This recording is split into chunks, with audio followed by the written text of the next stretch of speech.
bastante lá, né, André? A gente Eu tá, acho que a gente a podia gente tá começar por aí, tentando cara. fazer vamos dizer, um ritmo mais legalzinho aí de perguntas e desafios. Queria até aproveitar o momento para conversar realmente com a galera. Esses desafiozinhos que a gente coloca no Facebook é um momento realmente para tentar se arriscar um pouquinho, para tentar realmente trabalhar essa questão do incerto. De vez em quando é de propósito mesmo que eu coloco uma garganta inflamada e mais nada quase de informação, que é realmente para vocês começarem a trabalhar e ver quais são os diagnósticos possíveis, quais são as medidas que eu vou ter que tomar com esse paciente. Porque falta dado, exatamente, mas essa é a questão, porque você aí tem que trabalhar mais a cabeça. Se a gente coloca aquele caso lindo que está na cara que é mononucleose, vai ser só isso que você vai estar trabalhando naquele momento. E acho que isso não é produtivo, né? Nesse momento de estudar, você tem que realmente ter essa dificuldade de ficar lá brigando mesmo, se é bacteriano, se é viral, se for bacteriano, o que que eu faço, se for viral, o que que eu faço, quais são as alternativas, quais são os medicamentos, porque isso é basicamente a prova discursiva. É você pegar um tópico e ir tirando pedacinhos dele, sabe? Cada vez mais profundo. Né, Cauezão? Sim. E o pessoal às vezes tem dificuldade, né, André? Fala assim, pô, a prova objetiva, querendo ou não, a resposta tá ali, né? Se eu tô em dúvida entre uma, duas, três, de repente eu chuto e acerto. Na prova discursiva já não tem isso. Se você não Exatamente. pegar e começar a escrever, realmente você não consegue uma boa pontuação. Mas tem um detalhe, André. Você pode ver que a prova do INEP, as últimas provas lá de 2011 até então, tem alternativa A, B, C e D. Normalmente tem quatro, mas pode ter algumas que tem só até a C. Vocês podem ver que a pergunta começa normalmente de forma progressiva. Ele pede, por exemplo, a etiologia, depois sinais, sintomas, depois ou ele pede já o diagnóstico de cara e pós-diagnóstico e você começa a trabalhar em cima daquele diagnóstico.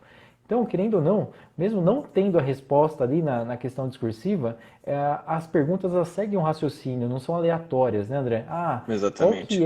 Qual que é o exame laboratorial para essa doença que você não sabe? E depois ele pede qual que é a pós-diagnóstica? Não, né? Tem uma certa ordem realmente nas alternativas. Então, isso, querendo ou não, ajuda, pessoal. A partir do momento que vocês começam a fazer muitas questões discursivas, vocês vão ver que tem um raciocínio ali, dá para trabalhar bem também em cima do que tá nas alternativas, tá? Então, isso é legal. Uma coisa que acontece também, né, André, já aconteceu em algumas provas que eu fiz, às vezes eu fazia a prova objetiva lá com 80, 100 questões, e aí tinha uma doença, vamos supor, tinha lupus ali na prova objetiva. E na prova discursiva apareceu uma outra questão também de lupus. Na questão da prova objetiva tinha um monte de informações sobre lupus. Imaginando o Uhum. revés do INEP, normalmente aquele enunciado é bem florido, que a gente fala, bem recheado, tem um monte de informações. Às vezes, você pega uma informação da prova objetiva e acaba utilizando na prova discursiva. Uhum. Não sei se já teve essa sensação em alguma prova que você fez, cara. Sim, Já sim. aconteceu isso comigo já. O Só um problema detalhezinho assim, mas às vezes é, ajuda. é exatamente uma coisa que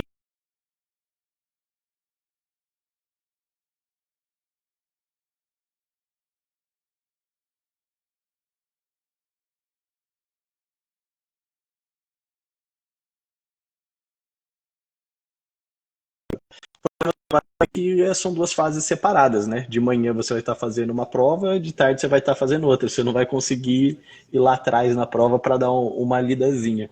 Mas como já está na sua cabeça, você acabou de fazer a prova no período da tarde, você pode estar realmente fazendo essa leitura com um pouco de atenção. Eu acho que a gente pode já começar a falar direto da prova objetiva, discursiva, perdão, com o nosso ponto mais importante, que até eu conversei com o Cauê uns momentos atrás. Cara, o mais importante é você ler a pergunta e responder o que está sendo perguntado. Parece que é até besta falar dessa maneira, mas pelo grupo do Facebook eu vejo isso. Eu falo, olha, qual que é o diagnóstico? Um monte de gente colocando tratamento. Olha, qual que é o diagnóstico diferencial? Um monte de gente colocando tratamento e diagnóstico. Se é a prova discursiva, mesmo que você acertou, tá, o raio-x é tuberculose, só que ele perguntou tratamento, ele não perguntou qual que é o diagnóstico. Você perdeu o ponto. E mesmo que você faça aquele textão lindo, a tuberculose foi descoberta não sei quanto pelo médico tal, que fez não sei o que, blá blá blá, ele quer uma coisa simples. Qual é o tratamento? Você tem que dar o tratamento, tá? A prova dissertativa, ela é meio rígida, ela não tem como fazer coisas muito complicadas, vamos dizer assim. Ele não vai falar, descreva uma cirurgia de apendectomia. Não cabe, cara, não vai entrar ali. Tem que ser coisinha simples. Então, o ABC do trauma cai, porque, tipo, é uma listinha, uma coisa que tem que estar lá. Classificação, classifique a hipertensão, classifique diabetes, classifique. Então, tudo isso que tem meio que uma lista de coisas a serem feitas, são questões muito boas para a prova discursiva. Então, prestar bastante atenção nessa questão. Se eu estou estudando e eu tive dificuldade em alguma coisa e eu estou preocupado com a prova discursiva, mesmo que eu esteja fazendo testes, na hora que eu for estudar aquele teste que eu errei, eu vou revisar tudo. Diagnóstico, diagnóstico diferencial, tratamento, e se tiver qualquer tipo de classificação, e ficar de olho para as doenças que são ou não notificáveis. Porque isso também pode estar caindo, isso também pode estar fazendo parte da pergunta. Se é uma doença notificável ou não é, o que é uma doença notificável e assim por diante. Né, Cauezão? Sim, sem dúvida, André. Isso é algo bastante importante, principalmente na segunda fase, né, cara? Na segunda fase o pessoal vai muito bitolado já nisso já. Porque você pega o checklist ali na segunda fase, é muito comum de aparecer esse detalhe, se é uma doença que tem que fazer notificação compulsória ou não. Mas realmente já é legal já saber em relação a isso já na primeira fase, que também é algo que se pode ajudar a ganhar pontos. André, vou citar aqui nas últimas 4 provas, de 2017 até 2014, 17, 16, 15 e 14, né? Se a gente pegar a cirurgia, ó, o que que nós tivemos? Tivemos uma questão sobre morte encefálica, que te dá o diagnóstico, a conduta frente à morte encefálica. Tinha uma outra sobre atendimento do trauma. A outra era uma tuberculose que tinha uma complicação, então tinha que fazer uma drenagem do líquido pleural. E 2014 caiu um primeiro atendimento ao paciente politraumatizado. Então, se a gente pegar 4 provas, dessas 4, 2 foi sobre trauma. E trauma a gente sabe que é um tema clássico aí que é bacana o pessoal realmente focar nisso. Mas assim, só realmente para a gente abordar isso, André. Eu fiz aqui, peguei alguns temas, na verdade todos os temas das últimas 4 provas, e assim, sinceramente tinha um tema que eu teria muita dificuldade, que era fazer o genograma familiar. Essa questão do genograma familiar foi em 2015. Porra, essa questão foi, eu acho que considero difícil, cara. Porque fala, pô, na faculdade a gente viu o genograma, mas não era algo comum, né? Não é algo comum, mesmo na estratégia da saúde da família, ali no posto de saúde, a gente não sai fazendo genograma de todo mundo. É algo que em alguns momentos você pode até fazer, pode até ajudar no estudo de caso ali, você realmente pegar a família, ver realmente como que você vai fazer. Mas realmente um genograma familiar estava bem fora. Essa questão lá em 2015, com certeza eu ia ir muito mal, cara. Mas você vê que é uma, né, André? Você vê que é uma dentre as outras que tiveram, cara. Então, realmente, as outras dá pra gente trabalhar, né? Exatamente. E pensar que mesmo assim é uma coisa que você vê que é concreto. Não tem como você ficar inventando muita coisa. Ou você sabe Sim. ou você não sabe. Então, mesmo que você tenha que essa tendênciazinha, fala, pô, acho que eu vou estar tentando dar uma enrolada aqui. Cara, enrolar na prova discursiva é uma coisa que muitas vezes você acaba perdendo tempo, né? Se você quiser, deixa isso pro final. Você responde tudo bonitinho, aquilo que você sabe, objetivamente, sim ou não, dá diagnóstico, tratamento, assim vai, e depois você volta para tentar dar uma enrolada naquilo que você não sabe. Tá? Outra coisa, você perceber que dentro dessa prova, eles não vão poder te pegar de surpresa com as questões que a gente estava conversando mesmo com o Cauezão. Tem um meio que um esqueminha, tem umas coisas que são notórias, que caem bastante. Principalmente, eu vou repetir, tudo aquilo que é classificável, tudo aquilo que você pode colocar, por exemplo, trauma, o ABC do trauma. Já caiu e pode cair de novo, e é uma coisa objetiva, você tem que saber o ABC do trauma, ou senão não adianta, tá? Mesmo pensando nisso, não ficar com medo que eu tenho que colocar tudo por discursivo. Você pode fazer bullet points também. Você pode realmente desenhar o A, B, C, D e completar, e depois você só fazer a observação aí embaixo para fechar. Se você tem dificuldade com a língua, porque tem algumas pessoas que também não são fluentes em português, que estão fazendo a prova, tem a questão do espanhol, de ser bem parecido, mas de vez em quando fica complicado. Você não precisa se arriscar demais. E se você tem medo, se você tem dificuldade de fazer essa parte da escrita, quanto mais você fazer os testes agora, quanto mais você tentar achar uma zona de conforto, melhor você vai chegar para a prova. Porque você já tem meio que um esqueminha, você tem meio que o seu estilo de como responder a questão. Tá? E sempre entendendo que tem começo, meio e fim. Tá? É como se fosse qualquer outro tipo de texto que você está escrevendo. Tem que ter um início, tem que ter um meio e tem que ter um final. Tá? Na sua resposta. Mais alguma coisa, André, Cauê? assim, um detalhezinho que é muito, assim, banal, mas às vezes as pessoas realmente têm problema com isso. Que se a gente pegar o arquivo, inclusive isso tem na internet, se a gente pegar a prova do Revalida do INEP, vocês vão ver que tem uma página em branco para vocês escreverem a questão. Se por acaso vocês saírem escrevendo um garrancho, uma letra maior, ou realmente quererem escrever muito, vocês correm o risco de não ter mais espaço para poder responder sua questão. Isso parece besteira, mas é extremamente importante, pessoal. Às vezes no nervosismo, ali você pega, abriu questão número 1. Aí você olha a questão, você começa a escrever. Aí tem letra A, B, C e D. Você escreveu a A, começou a escrever a B, quando você vai virar a página, já é questão número 2. E aí? Aí acabou. Não tem, me dá mais uma folha. Não tem, pessoal. O papel é timbrado, lá você não pode anexar uma folha em branco, né? Então isso, assim, detalhe simples, mas muita gente tem essa dificuldade, pessoal, tá? Então assim, abriu o caderno, olha quantas folhas tem. Eu tenho uma, tenho duas, tenho 3 folhas, legal. Então vou poder realmente escrever mais, vou ter espaço realmente para poder falar mais sobre o que eu acho, de repente até encher um pouco de linguiça, se você tiver esse modelo em mente. Mas assim, só tem uma página, vocês vão ter que se virar com aquela página. Então prestem muita atenção em relação a isso, tá legal? Detalhezinho simples, André. Extremamente importante, né, Cauê? Seria até legal, então, criar como se fosse uma estrutura para a prova, né? Você sentar na hora que você estiver começando a prova discursiva, você já lê todas as questões. Escolher as questões que você tem mais confiança, começar por elas, porque você consegue dar mais de você nesse momento, e deixar por último aquelas questões que você não tem muita noção, que você provavelmente vai estar tentando fazer uma firula, vamos dizer assim, encher linguiça. Imagina se a primeira questão que você pega é uma coisa que você não tem domínio, que você vai tentar encher linguiça, e você desperdiçou espaço na sua página para uma questão depois que você sabia que não teve espaço para você completar e fazer tudo aquilo que você queria. Tá? E outra, você perdeu tempo fazendo uma pergunta ou fazendo uma resposta que provavelmente não vai te dar um ponto cheio, enquanto a que você sabia poderia te dar esse ponto. Então, olha, chegou, olha, lê a prova toda, lê as alternativas, lê as questões, a que você tem mais facilidade, já começa nela, faz bem objetivazinha, respondendo aquilo que está perguntado na prova, aquilo que está sendo perguntado para você. Não tenta fazer muita coisa quando você sabe a resposta. E é mais ou menos isso na questão de estratégia. Acho que não tem muito mais do que a gente está tentando, vamos dizer, ajudar ou deixar uma ideia de como você estaria fazendo de outra maneira. Sim.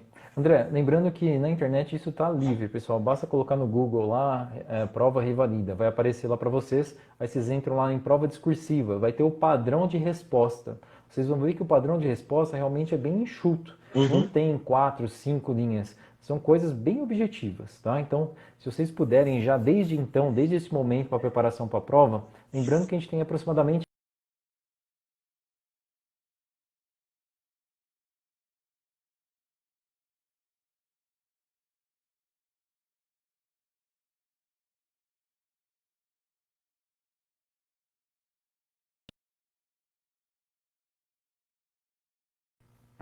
Vamos lá. Eu estava falando, André, em relação ao período. A gente tem 8 semanas aí para a prova, é um período bom, né? Então, eu acho que dá para trabalhar bem. E a gente até havia comentado em relação.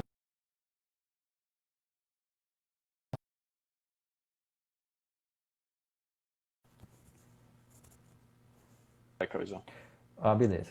Não, então, eu só estava comentando, André, em relação às 8 semanas que nós temos, cara. Então, assim, é um período relativamente bom, né, cara? Que dá para trabalhar bem essas questões discursivas. Eu acho que, assim, tem que caminhar junto as questões objetivas e as discursivas. Tem gente que tá pensando assim, pô, não cheguei a 63%, ainda estou com 50%, eu tenho que arrebentar na objetiva primeiro. Claro que realmente você vai precisar chegar no mínimo ali para poder passar da prova, para que a sua prova discursiva seja realmente corrigida. Mas assim, não adianta deixar para o final, né? Deixar daqui, faltando 2 semanas eu começo as discursivas. Não, né? André, eu acho que a gente pode até falar um pouquinho sobre isso. O que a gente pode fazer? Numa época, no Facebook, lá o grupo, cara, quando a gente, nos primórdios, eu acho que em 2015 ainda, cara, Exato. 2016, que eu postava muitas questões, o que eu fazia? Às vezes eu pegava, tirava as alternativas, eu deixava só o Pergunta. enunciado das Uhum. provas do Revalida mesmo e perguntava qual o diagnóstico. As provas do Revalida, cabe muito bem isso, né, cara? Você vê que tem algumas questões que você, se você não sabe, não cria ali a hipótese diagnóstica, você não consegue respondê-la. Então ele dava um enunciado com um monte de informações e colocava, de acordo com a hipótese diagnóstica, qual a determinada conduta. Então você tinha que criar aquela hipótese diagnóstica para você dar conduta e acertar a questão. Então, mesmo quem tiver muito focado nas provas objetivas, dá para trabalhar isso, cara. Então você fala, pô, peguei uma questão de sífilis. Ah, mas que tipo de sífilis que é? Ah, de repente eu vou ver o que é uma sífilis tardia, o que é uma sífilis precoce, vou fazer uma diferenciação. Então, mesmo estudando para as provas objetivas, dá para começar a trabalhar também esse modelo de escrever, de criar um pouco dessa ferramenta realmente de escrever e você ser enxuto. Eu acho que é o que você falou exatamente isso, cara. Tem que ser enxuto. Não adianta a gente querer fazer algo mirabolante, querer escrever um monte achando que o examinador vai dar mais pontos por isso. Exatamente. E até teve umas pessoas que colocaram como, ah tá, mas eu tô fazendo, tô testando e eu fico com medo de dar com uma resposta incompleta. Mais uma vez, você tem que estar prestando atenção no que ele está te perguntando, tá? Vamos dizer que a resposta é sífilis. Qual é o provável diagnóstico? Sífilis. Como assim? Não tem muito mais o que você está respondendo. Então, e você vai ter certeza disso pela pergunta. Se ele fala, descreva o que é sífilis, é diferente dele perguntar qual é o diagnóstico. Sim, Então, sem dúvida. descrever o que é sífilis, você vai ter que usar mais palavras, você vai ter que fazer uma coisinha mais caprichada, tá? É uma coisa mais, só que Sim, também gera mais espaço para dúvidas e para recursos. Então, eles vão tentar ser um pouco mais enxutos também com a pergunta, para não deixar espaço para questionar, porque senão a prova fica cada vez mais difícil de ser corrigida. Pensa, vamos lá sem dúvida. voltar. Perguntou o ABC do trauma. Você vai ter que fazer o ABCD do trauma. Se você vai fazer por extenso, tudo bem. Se você vai fazer por bullet points, também tudo bem. Mas você tem que demonstrar, você tem que deixar claro para quem vai estar lendo aquilo que você sabe o ABC. Até perguntaram sobre questões de erro ortográfico e tudo mais. Eu acho que esse não é o grande problema. Lógico que se ficar uma coisa que não dá para entender, que não é legível, você vai ter problemas na prova, tá? Erros mínimos de ortografia não vai ser o que vai te tirar dessa prova, não, tá? O problema é quando você não consegue entender o que está escrito. O erro é tão grande, tão grave, a concordância está tão bagunçada que você não consegue entender o que está ali. Aí vai ser um grande problema, você vai perder a questão. Sim. Aqui, André, eu peguei aqui uma questão aleatória aqui, de verdade, cara. Olha o que Uhum, ele pedia. Eram A, B, C e D. Qual a provável hipótese diagnóstica? A B, quais os critérios que justificam essa hipótese diagnóstica? A C, quais exames complementares são confirmatórios do diagnóstico? E a uhum. D, qual a conduta inicial para o tratamento da doença diagnosticada? Vocês veem assim que tudo está em cima do diagnóstico. Se você fizer o diagnóstico errado, acabou. Você já não consegue mais acertar mais nada, né? Uhum, uhum. Então, por isso que é tão valioso, cara. Você vê que o que você está fazendo de colocar realmente questões ali, os casezinhos, para o pessoal acertar o diagnóstico, já é um ótimo ponto, pessoal. Você vê que a importância disso. Se a gente errar o diagnóstico, você pode acertar os critérios, você pode acertar os exames complementares, você pode acertar a conduta, que vai estar errado, porque você errou o diagnóstico, né? E assim, normalmente a hipótese diagnóstica principal, ou qual a hipótese diagnóstica, às vezes ele não vai dar, a não ser que ele dê um enunciado muito claro, né? Uhum. Realmente ele deu os exames lá, ele deu, que deixou muito claro que é aquele diagnóstico, tá? Mas isso normalmente não é tão complicado, você vê que o pessoal não reclama tanto disso, né, André? Normalmente a gente não tem tanta dificuldade quanto a isso. Normalmente o diagnóstico acaba sendo mais tranquilo para ser feito, mas realmente o resto que acaba sendo um pouco mais complicado. Se a gente pegar uma doença um pouco mais complicada. Mas não aparece, né, André? Vamos pensar, vai cair uma questão de miastenia graves, por exemplo? Não vai cair, pessoal, na prova discursiva, tá? Assim, ó, só para a gente citar, André, as últimas 4 provas de clínica médica caiu síndrome metabólica, novamente síndrome metabólica, depois lúpus eritematoso sistêmico e diabetes mellitus. Sim, diabetes mellitus, síndrome metabólica está muito correlacionado. O único que saiu aí foi o lúpus eritematoso sistêmico, que é uma doença que, mesmo a gente não vendo toda hora na clínica, mas é uma doença que normalmente na faculdade se viu um paciente ou outro lá com lúpus. E realmente acontece muito, pessoal. Onde eu trabalho, eu tenho, assim, na minha área, eu tenho 4 pacientes com lúpus. É muito comum mesmo, fora os outros pacientes que eu acabo atendendo no acolhimento. A gente fala, nossa, lúpus é uma doença tão rara, mas na realidade não, né? É uma doença que tem uma incidência relativamente alta, tá? Uhum. Então, para vocês verem, né, André, só o pessoal realmente entender que, assim, não é temas extremamente difíceis, não são temas que fogem realmente do nosso dia a dia, tá? E pensando mesmo no lúpus que você acabou de falar, isso que a gente não tinha nem combinado, mas olha, para fazer o diagnóstico de lúpus é uma listinha, é meio que um checklist que você tem que fazer do lúpus, sabe? Então, mais uma vez, você tem aquele 11 pontos que você tem possíveis de lúpus, você tem que fazer um número mínimo para você conseguir falar, não, é lúpus, né? Então, pô, é sempre nessa questão de lista, de classificação, são doenças que você pode ter vamos dizer, um step, né? Você tem step 1, 2 e 3 para você fazer o tratamento da doença. Então, hanseníase é uma doença legal para você pensar nisso, sífilis é uma doença legal para você pensar nisso. Todas essas doenças que a gente acaba pegando até bastante lá no Facebook, elas têm um pouquinho, vamos dizer assim, dessas características, que é para ajudar a vocês a fazerem esse raciocínio. E lembrando, tudo que a gente está postando no Facebook como questões, elas são vagas que para as pessoas que não estavam no começo da live, eu até fiz uma justificativa breve. Se eu coloco uma foto de uma garganta inflamada e falo que tem febre e dor, a galera já cai de pau. É incompleto, tá incompleto, tá incompleto, tá incompleto, não dá para fazer diagnóstico. Mas o que eu perdi? Conduta. Eu não pedi para fazer diagnóstico, certo? Qual que é a conduta que você vai ter para um paciente que está com faringite, dor e febre? Pronto. Só que você está tão tipo, bitolado em querer lutar contra a prova, que a prova é teu inimigo, que a prova é ruim, que a prova está mal feita, você perde mais tempo tentando analisar os defeitos da prova do que tentando respondê-la.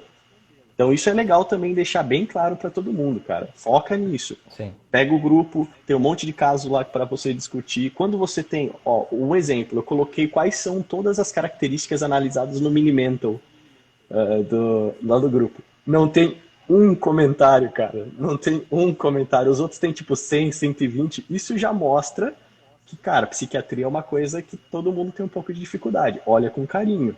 Porque Sim, imagina. diagnóstico de depressão, cara, imagina, é algo que, assim, você fala, pô, é difícil, tem que saber os critérios, mas, assim, olha a quantidade, olha a incidência de casos de depressão que vem acontecendo no Brasil. Uhum. Você acha que depressão é algo que a gente pode deixar de lado para os estudos? Não pode, Não pessoal. vai, cara. Realmente tem que saber fazer o diagnóstico de depressão, tem que saber realmente os critérios. Fato. Uhum.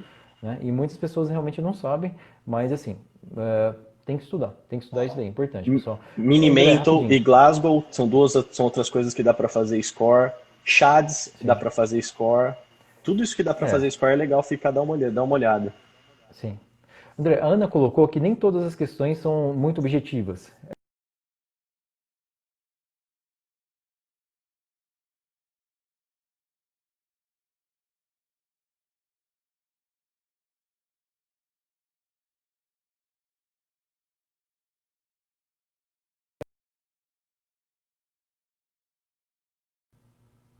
André, vamos lá, tá me ouvindo?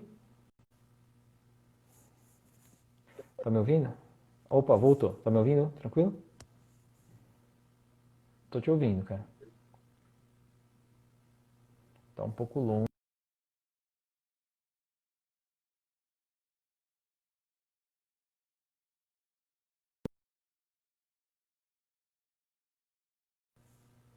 André, vamos lá. Aí, André, só queria comentar. Você tá me ouvindo agora? certo. Tá me ouvindo? Certo, certinho. Beleza? Tá, vamos lá. Só esse exemplo que a Ana colocou, André, ela colocou que nem todas as questões são enxutas. Realmente, é fato. Tem algumas questões que realmente o padrão de resposta é muito grande. Mas tem que tomar cuidado numa coisa, que assim, eu tenho um exemplo aqui, por exemplo, dessa questão, eu acho que é de 2000 e... deixa eu ver, 2015, questão número 2, André. Aqui, se a gente pegar o padrão de resposta, dá praticamente uma folha inteira aqui que ele colocou. Só que, estava lá, ó, para esclarecimento da queixa do paciente, cite 5 dados relevantes. Então, assim, não precisava colocar todos os que estavam aqui no padrão de resposta. Se você olhar o padrão de resposta, aqui tem 20, tá? Porque realmente, às vezes, ele abre o leque como padrão de resposta. Ele fala, se você não colocou, de repente, 5, mas tem mais 15 para você colocar. Então, realmente pode ter questões que vai aparecer um padrão de resposta enorme. Tem algumas coisas que dá margem realmente para a gente escrever mais. Isso é fato, tá legal? A gente não está falando, talvez a gente tenha se expressado mal. A gente não está falando que todas as questões são enxutas, são objetivas. Se colocar em uma, duas linhas, você acerta, você fecha a pontuação da questão. Não é isso, pessoal, tá legal? A grande maioria, vocês vão ver que são enxutas, são realmente objetivas. Mas tem as grandes, realmente. Se pensar numa síndrome metabólica, se ele começar a perguntar da dieta, você vai ter que dissertar, vai ter que escrever um pouco mais realmente sobre, né? Mas assim, por incrível que pareça, normalmente essas questões que são mais abertas são as mais tranquilas, porque você começa, todo médico sabe um pouquinho de dieta, sabe, eu sempre gosto de falar assim que a gente sempre tem que diferenciar o tratamento em duas formas, pessoal, o não farmacológico e o farmacológico. Se você tiver isso bem feito na sua cabeça, especialmente para as provas as provas discursivas, isso ajuda muito, porque vai ter muitas questões realmente que ele vai pedir orientações, ele vai falar qual que é o tratamento não farmacológico, então tem que saber disso. Tem que pensar realmente na dieta, na atividade física, o que você vai orientar para o paciente. Isso é uma tendência cada vez mais aumentando, da gente não ficar tão bitolado só no tratamento farmacológico. E aparece nas questões. Já teve algumas questões do Revalida do INEP que era para orientar realmente o paciente. Mas eu também ainda vejo como uma oportunidade, uma janela para pessoas que conseguem ser bem sucintas responderem também com 4 ou 5 linhas e mesmo assim conseguir a nota máxima. Se ele pede 5, vamos dizer, 5 sinais ou sintomas, ou 5 medicamentos, ou 5 possibilidades, ou 5 diagnósticos diferenciais, se ele listou os 5, é muito difícil ele perder essa questão inteira. E dependendo como for, se a listagem dele foi exatamente o que ele pediu, tá feito a questão. Lembrando que o modelo de resposta, ele está tentando abranger tudo aquilo que o candidato poderia ter respondido, certo? Então tem pessoas que fizeram uma resposta bem pequenininha, que conseguiram o ponto cheio, mas como vamos dizer, gabarito, eu tenho que dar todas as outras alternativas, certo? Para todo mundo poder falar, eu não coloquei a que você colocou, mas eu coloquei outra. Mas eu também coloquei outra. Então, se tem 20 possibilidades e você precisa só de 5, tem gente que fez em 5 linhas. É só para também não perder um pouco desse medo da prova. Que foi tipo, é um bicho de 7 cabeças, é um bicho papão, eu não vou conseguir escrever frente e verso, eu não vou conseguir fazer aquela letra linda, maravilhosa. O importante é o examinador conseguir ler aquilo que está escrito e que não tenha erros que você não consiga entender o que está ali. Porque ali é lutar por ponto. Ninguém vai conseguir gabaritar a prova discursiva. Cara, desculpa, mas eu acho que não dá, velho. A objetiva dá. Agora, a discursiva você tem que ser giraia mesmo. Sim, sim.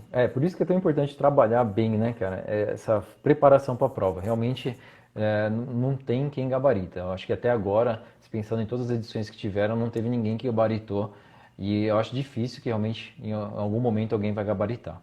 André, para a gente finalizar, cara, qual que é a ideia? A gente já falou um pouco, falamos aí praticamente 30 minutos. Eu acho que seria legal a gente abrir para o pessoal também. Exatamente. Foram feitos um monte de perguntas, mas durante o momento que a gente está falando, a gente está conversando com vocês, pessoal, é difícil a gente conseguir responder, né? Porque a gente tinha algo que a gente queria dar de mensagem mesmo.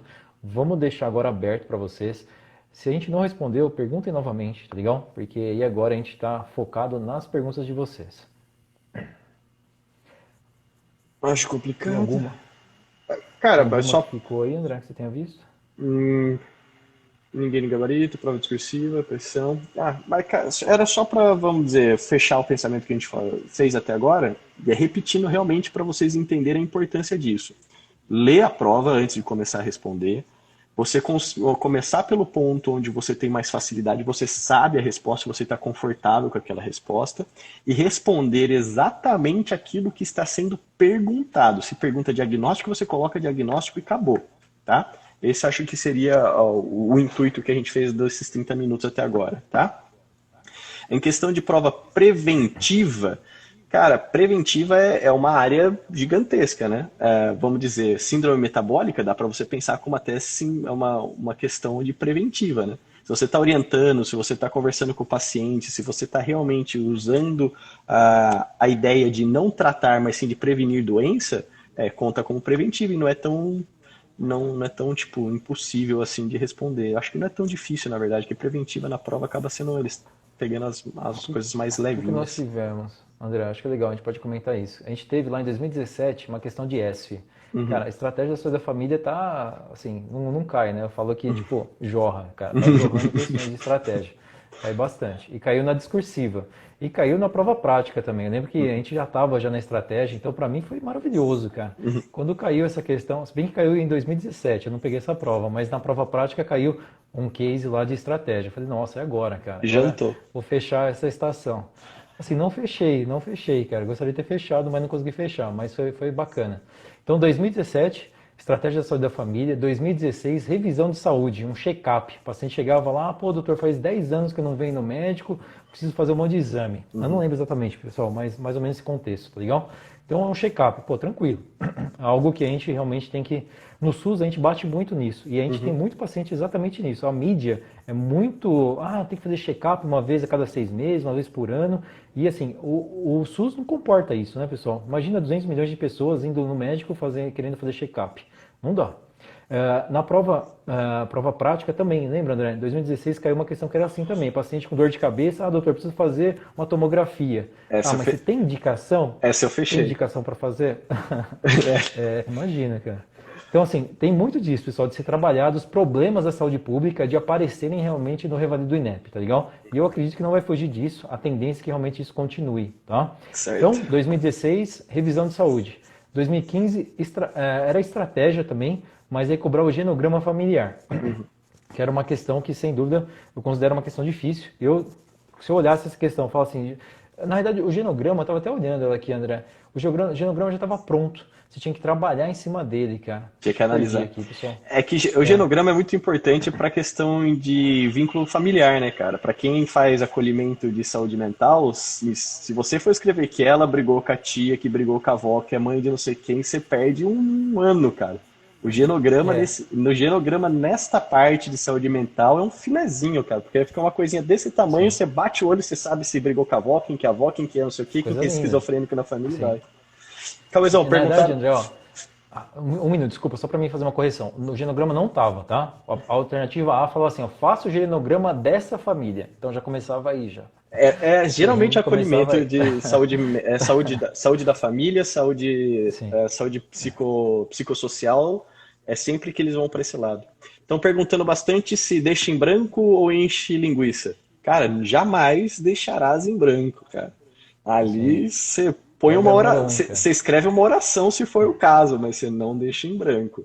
Mas deixar por Sim. último, certo? Se você não sabe aquela questão, você não tem noção nenhuma dela, você vai responder ela por último. Não vai perder tempo enchendo linguiça quando você podia estar respondendo coisa que você sabe. Sim, sem dúvida, André. Tem um ponto negativo da prova.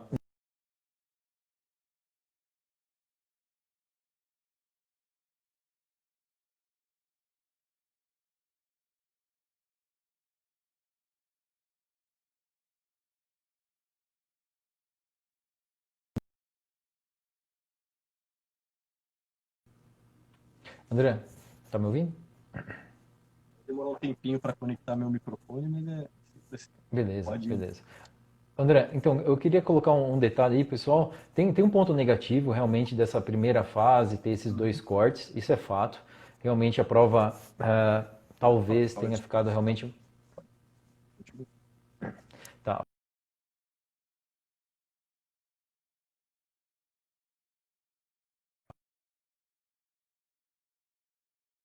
Acontecia muito, acontecia muito do pessoal querer fechar a prova objetiva, falar assim, pô, eu preciso de quanto? Preciso de 60, 65, então vou fechar na objetiva e de tarde vou lá, porque tinha que fazer. Independente se você gabaritou, você tinha que pelo menos chegar e assinar lá, senão você podia ser desclassificado da prova. Então tinha que fazer, então o pessoal focava muito na objetiva e deixava a discursiva de lado. Então, assim, agora a seriedade vai ter que ser muito grande nas duas, né? realmente talvez agora não focar tanto em fazer 75, 80, 90% no objetivo. Se vocês estiverem nesse nível, perfeito, ótimo. Vamos ir lá para arrebentar. A tendência é que realmente vocês vão lá com a cabeça para ir lá e fazer realmente 100%. Mas tem que dar essa equilibrada. E a prova discursiva, a seriedade agora vai ser outra, né? O pessoal vai chegar para a prova como se estivesse chegando lá às 8 horas da manhã, mas vai chegar de tarde e falar, não, agora eu vou fazer a prova, então vai ser um pouco diferente dos anos anteriores. Eu sempre tento olhar as coisas pelo lado positivo, pessoal, né? Vamos realmente colocar o lado positivo nisso, não adianta a gente ficar reclamando. O processo do Revalida ele é tão demorado por isso, porque tem muita judicialização. Eu não estou falando que está errado vocês entrarem na justiça, vocês questionarem, de repente, o edital, tá legal? Isso é muito pessoal, se vocês acharem que está dentro do direito de vocês, façam. Mas assim, o Revalida, infelizmente, ele deixa algumas brechas que não era para deixar, né? Eles deveriam realmente fazer um negócio mais correto, mais fechadinho. Isso é algo que, o fato de deixar algumas brechas, algumas pessoas elas acharam que foram prejudicadas e aí acaba tendo muita judicialização. Isso acaba aumentando ainda mais o tempo do processo da revalidação. Infelizmente isso acontece, né? Mas assim, o ideal é tentar trabalhar dentro do que a gente tem. Vamos, nesse momento, se em algum momento você achar que está sendo prejudicado, ok, né? Entre na justiça, faça alguma coisa de acordo com os seus direitos. Mas assim, não fiquem focados nisso, né? Realmente foquem em fazer a parte de vocês. Eu sei que de repente a nota de corte não está baixa, mas assim, vamos focar, vamos trabalhar bem para chegar lá e arrebentar nessa prova e passar dessa nota de corte. Esse é o ideal, pessoal, tá? Não fiquem pensando, não, se não passar, vou tentar entrar na justiça, vou fazer alguma coisa. Isso é algo que pode acontecer, mas assim, vamos focar em realmente passar dessa nota de corte e ficar tranquilo, né? Passou a nota de corte, mesmo que demorar em algum momento para ser analisado alguns processos, vocês já vão estar um pouco mais tranquilos, falar, poxa, eu fiz o que tinha que fazer, e é isso, agora é só esperar. É aquele famoso, né, Cauê? Em vez eu poderia estar sentado e estudando agora, mas eu já estou criando o grupo de recursos da prova que eu não fiz ainda. Nesse momento, acho que é isso, isso seria um desserviço, tá? Pensando aí com as perguntas que estão fazendo, colocaram que atualizaram bastante coisas nessa questão do Covid, que mudou muita coisa, bastante protocolinhos novos por causa do Covid. Cara, eu acho que Covid não vai cair nessa prova, tá? Uma é uma doença super nova, é difícil você colocar o Covid como pergunta agora, porque a gente não sabe muito sobre a doença ainda, tá? E esses protocolos são protocolos de pandemia, muito, vamos dizer assim. Não acredito que isso vá perdurar dessa maneira, eles vão mudar muito, tá? Eles vão focar em coisas mais concretas, porque senão, colocou Covid, colocou coisa que está mudando direto e reto, que ainda não tem um sim ou não bem feitinho, bem montado, vai dar recurso, vai ser anulada, e eles estão tentando também evitar isso ao máximo, tá? Acredito que Covid não vai ser um problema nessa prova, e nem as atualizações em protocolos que aconteceram durante o Covid. Acho que eles vão tentar coisas mais sedimentadas, bem estruturadas, tá? Sim. Se a gente pegar, André, só para a gente finalizar, por exemplo, em GO, cara, o que nós tivemos nas últimas 4 provas? A gente teve violência sexual, 2017, que era um condiloma acuminado. Depois, 2016, a gente teve também violência sexual. 2015, ciclo menstrual. E 2014, sangramento no puerpério. Você vê que são coisas realmente que a gente vê na prática, infelizmente. E violência sexual apareceu 3 vezes, André. Apareceu 2 na GO e apareceu uma na pediatria. Lembrando que teve algumas mudanças esse ano, né? Em relação a isso, fazer o BO, não fazer o BO. Teve algumas mudanças aí bastante importantes que realmente, se a gente fosse pegar o padrão de resposta desses anos anteriores e fosse fazer hoje, estaria totalmente errado, né? Claro que algumas coisas se mantiveram, não teve mudanças, que nem fazer a medicação depois, né? Que a mulher sofreu a violência, isso deve manter, mas teve algumas mudanças que realmente tem que tomar cuidado mesmo quando vocês estão estudando para a prova, porque às vezes vocês pegam um padrão de resposta e falam, vou decorar exatamente isso. Então tem que manter o senso crítico, pessoal. Será que isso mudou? Será que não mudou? Deixa eu dar uma pesquisada aqui, porque às vezes vocês acabam estando estudando ali com o padrão de resposta e teve coisa que já mudou também. Esse é um exemplo aí de um tema que é relativamente importante, que pode voltar a cair, sem dúvida nenhuma. Certo. Mas acho que eles não vão tentar ir para esse lado, cara. Eles perguntariam coisas mais objetivas. Eu acredito, se o pessoal for esperto que está fazendo a prova, eles não vão se arriscar com esse tipo de questão, porque uma questão como essa é BO. Literalmente, se É, vai fazer o BO ou não vai, eu sei que vai dar BO uma questão desse tipo neste sim. momento. Esse ano teve bastante mudanças, assim, mudanças que não necessariamente muito grandes, mas, por exemplo, financiamento do SUS teve algumas mudanças, teve uma série de mudanças na preventiva, realmente. Todos os anos tem mudanças, né, pessoal? Isso é Uhum. fato. Mas, assim, preventiva teve pequenas mudanças realmente. Eu estou fazendo um vídeo agora de um RCQ que é exatamente isso, que é do financiamento do SUS. Então, depois eu posto pro pessoal. Acho que isso vai ser legal e tem uma chance de cair, especialmente no objetivo. Chique demais. Mais perguntas? Alguma coisinha que você viu aí, Cauezão? Não, pra mim tá travado aqui, André. Não tô conseguindo ver nada de perguntas, tá? As perguntas aqui estão. Você vai ficar salva na discursiva. Eles amam doenças. De notificação, acredito que na preventiva, exato. Vocês acham que o processo é legado na terceira fase, que pode atrapalhar a prova se ser realizada às 6/12, porque está fazendo um processo, né, que colocaram como se o Revalida tivesse agora 3 fases, na primeira era 2. Mais uma vez, isso é uma coisa que não está na nossa mão, não está na mão de vocês. Eu deixaria a justiça correr, não me preocuparia muito com isso e focaria mais na prova, porque não vai ter Sim. muita coisa para fazer, né? Nesse caso, eu acho que não muda a data, né, André? O que pode Uhum, mudar é a data dos aprovados ou não aprovados, né? uhum, Que em algum momento a justiça pode falar, não, realmente isso aqui não está no dia correto, aí eles fazerem uma nova nota de corte. Mas, assim, de adiar a prova, eu acho muito difícil, uhum. pessoal. A prova, muito provavelmente, mesmo a justiça, como é o INEP, né, do governo ali, querendo ou não, eles têm uma força grande. O juiz, para o juiz bater de frente ali, É ele é complicado. difícil, pessoal, é difícil. Em alguns De... casos assim específicos tem causa ganha, que Uhum. realmente o aluno, o, o médico que fez a prova, ele ganha ali, mas normalmente é depois, né? Normalmente nesse momento eu acho muito difícil, de verdade, tá? Aí ficou, fala dicas para treinar as discursivas. As dicas que a gente já deu, né, no começo lá. Uma, se você tem bastante questões objetivas e quer transformar em discursivas, tira as alternativas, né? Tenta respondê-las por extenso. Isso é uma coisa que o Cauê falou lá atrás que vale a pena. Outra, fazer todas as provas que já foram feitas do Revalida, pelo menos uma vez, né? Que mais? O grupo do Facebook eu sempre estou colocando casos lá para discutir bastante, para vocês treinarem, escrever e pensar, tá? Que é o meu intuito maior com tudo isso é realmente desafiar vocês a estar pensando qual que é o próximo passo, o que, que eu vou fazer, tá? Qual que é a medicação, tá? Não é só falar o diagnóstico, tuberculose. Eu vou pedir conduta, eu vou pedir diagnóstico diferencial e aí a gente vai trabalhando nos comentários. Acredito que essa Sim. seria a maior dica para treinar para a prova discursiva, é essa. Uma, sentar e fazer, realmente, escrever bastante, fazer bastante prova discursiva, pega até depois que você acabou com tudo, provas de residência para residência médica, assim vai, lá no final.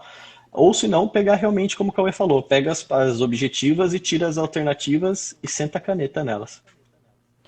Eu acho que assim é uma forma de otimizar, né, André, o estudo. De Uhum, repente tá estudando ali no objetivo, falou, pô, peraí, de vez eu começar a olhar a alternativa, eu vou fazer hipótese diagnóstica, eu vou saber o que esse paciente tem, né? Ou uhum. pelo menos uma, duas, três hipóteses diagnósticas, já que você não.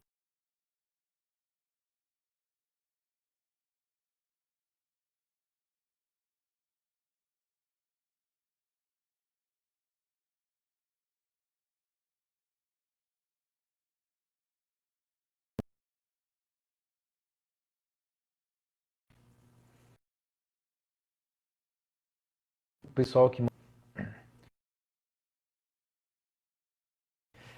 fala o seguinte, que está estudando, mas não tem tanto tempo porque está trabalhando, está no Mais Médicos, realmente já tem um cotidiano bem complicado, realmente não tem muito tempo. O que eu oriento para vocês, pessoal? Realmente tem um momento que é muito difícil, tem um momento que é assim, só o fato de estar trabalhando realmente já dificulta muito os estudos. Então assim, faça do seu trabalho um estudo, né? Eu fiz muito isso, especialmente na segunda fase do INEP. Eu lembro que eu chegava do trabalho, eu chegava super cansado, realmente não tinha muita energia mais para sair estudando. Então o que eu comecei a fazer? Eu comecei a pegar os casos, o paciente tem lúpus, opa, vou estudar tudo sobre lúpus. O paciente tem miastenia graves, o paciente tem ELA. Começar a trabalhar isso, né? O que você tem na sua OBS? né? Quais pacientes que você tem? Opa, tem uma doença diferente. Ah, não, tem diabetes. Estou trabalhando bem a diabetes? Estou manejando tudo realmente que eu posso? Opa, na hora do almoço lá tem 1 hora, de repente sobra 20 minutos, vou começar a estudar aquilo. Então, assim, se você tem pouco tempo, comece a pegar os casos que você tem ali na sua unidade e faça do seu trabalho um estudo também, tá? Isso ajuda, pessoal. É uma outra forma de otimizar. Uhum. Principalmente questionar, Cauezão. Isso eu também comecei a fazer bastante. Tem muito protocolo, muita coisa que você vai aprendendo e você começa a fazer simplesmente por reflexo. Sim. Uma eu sentei para conversar com um endócrino. Pô, por que que você começa com insulina 10 unidades à noite? Cara, é uma coisa que você faz tão diariamente, por que eu não posso colocar de manhã? Aí o Sim. cara simplesmente olhou na minha cara e falou: Mas de manhã você pode usar metformina, você pode tomar um monte de remédio. De noite ele não vai conseguir acordar para tomar remédio. Só por isso que você começa à noite. Eu falei: Pô, não pensava desse jeito. Você continua com os Sim. remédios orais durante o dia e à noite você complementa com a insulina à A noite. bad time. Aí, pô, Sim. legal. Então você Sim. começar a questionar coisinhas que você faz no dia a dia, você saber explicar, isso é muito legal, porque se é uma coisa discursiva, se você sabe explicar o porquê, você tem uma resposta.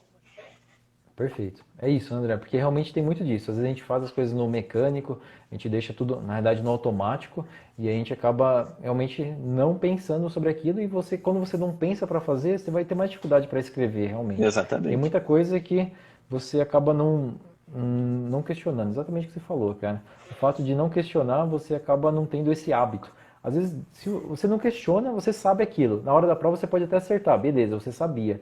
Só que só o fato de você não questionar, você não vai questionar as outras coisas também. Uhum. Então, a partir do momento que você comece a questionar, mesmo coisas que são habituais, mesmo falar, pô, eu estou questionando isso aqui, mas não preciso questionar porque isso aqui é muito simples, não necessariamente eu preciso dessa informação. Mas só de você ter esse hábito, de ter esse mindset, de começar a questionar tudo que aparecer, Uhum. isso é muito bacana, pessoal. E aí, na hora, a partir do momento que você começa a explicar, né, de repente, mesmo nos médicos da UBS, fala, pô, vamos discutir um caso, vamos começar realmente a argumentar mais, começar, opa, mas por que que é desse jeito? Mas eu faço desse jeito, por que que você faz desse jeito? E essa amizade, assim, aproveitar essa discussão, na realidade. Se você tiver amigos na UBS, colegas, aproveitem isso, pessoal. Se tiver especialista, tem algumas UBS que tem GO, né, André? Tem Exatamente. pediatria. Então, realmente começar a questionar, vai lá, conversa, pega um caso, discute com o médico. Isso daí é muito valioso, pessoal, muito mesmo. Lógico, até com os acessos, cara, todo mundo, desde a enfermagem, todo mundo que tá lá dentro, tudo vai agregar alguma coisa para você se você conseguir começar a perguntar o porquê disso, por que que você faz isso, o que que faz aquilo, e pode ser uma questão da tua prova, não só por causa disso, mas também no futuro, né? Que depois que acabar essa prova, você vai ter outras, por exemplo, de residência, e depois que você acabar a sua residência, vai ter teu consultório, tua vida, o teu trabalho, onde você vai conseguir ser um profissional diferenciado, cara. Usa também essa ideia do que a gente está tentando passar aqui para vocês, não só para a prova, mas entender que vai valer a pena vocês fazerem essa mudança já, porque ela vai ser para frente, sabe? É que nem quando a gente fala de reeducação alimentar. Cara, não pensa que você está fazendo uma dietinha que vai durar só até o verão e depois já era. Pensa que você vai realmente mudar seus hábitos para o resto da vida e vai manter dessa maneira. Então você não vai sofrer tanto no futuro e você também não vai conseguir, você vai conseguir superar os sofrimentos do presente porque você sabe que é uma coisa que vai valer a pena, cara. É uma coisa que vai te dar frutos por um bom tempo. É que nem comprar alguma coisa que você sabe que vale a pena, sabe? Um custo-benefício bom. Você se sente bem, Sim. você realmente acha que foi um dinheiro bem investido. Sim, sim, perfeito, André. Acho que é isso, então. A gente vai tentar manter, então, isso, pessoal, de fazer as lives na segunda-feira até ao momento da prova, tá legal? Então, talvez a gente não vai abordar, ficar 1 hora falando só sobre um tema específico, porque a gente vai poder falar disso, ó, a gente vai seguir a longitudinalidade, né, André? Né, A gente, exatamente. a gente já segue esse princípio já no trabalho, vamos seguir aqui também.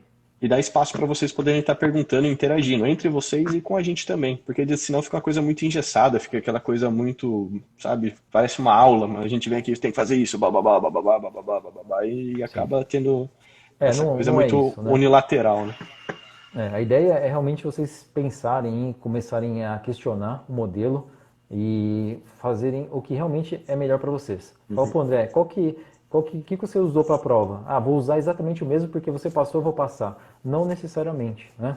Então, assim, tem ótimos modelos, ótimas metodologias, mas cada um se adapta de uma forma e às vezes mesmo a metodologia excelente, você tem que se adaptar a ela e você adiciona, você retira alguma coisa.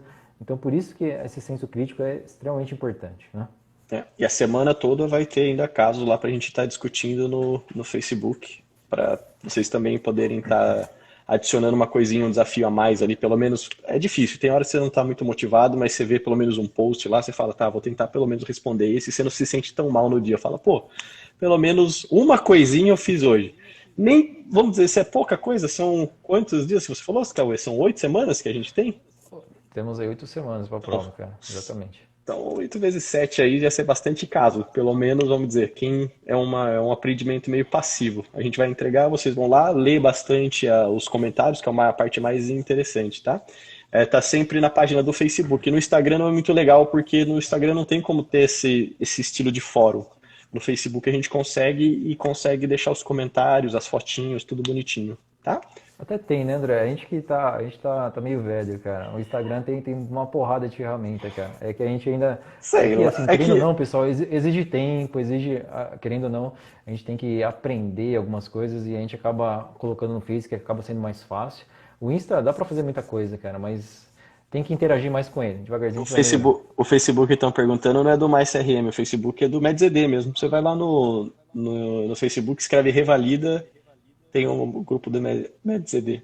Nosso grupo é tão velho, que o nome Revalida não tinha ninguém ainda. O Cauezão que criou o primeiro grupo do Revalida no Facebook. Uma lenda. 2014. Exatamente. O povo não estava nem botando fé que existia um Revalida nessa época. É verdade, é verdade. Beleza, pessoal, um grande abraço para vocês. Espero que a gente tenha gerado valor para vocês. Uma boa semana a todos e ótimos estudos. Valeu, muito obrigado. Tchau, tchau, boa noite.